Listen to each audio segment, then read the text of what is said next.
For me, it's time to face the fall. Here we go.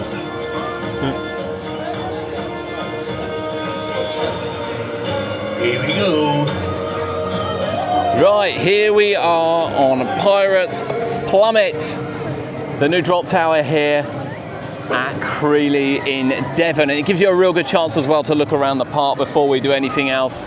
And as we go left, we can see Atlantis, the big play zone over the back. Of course, the Twister Coaster with the water slide, and you can see Rotor in the background as well.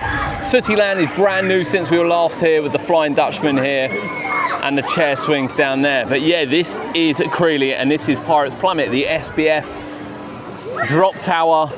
Wait for it. Way! The SBF drop tower, which has arrived as part of 2 new frills for 2026. And I have to say, it looks really nice. They've done a really good job of the paint. They've done a really good job of the area. I love that sign. Nice little 3D sign down there too. But cannot wait here to experience the rest of Crealy. Have you been down and have you ridden Pirates Plummet since it arrived at Crealy? We've got Rotor to go yet, but that was great fun to get back on this ride again.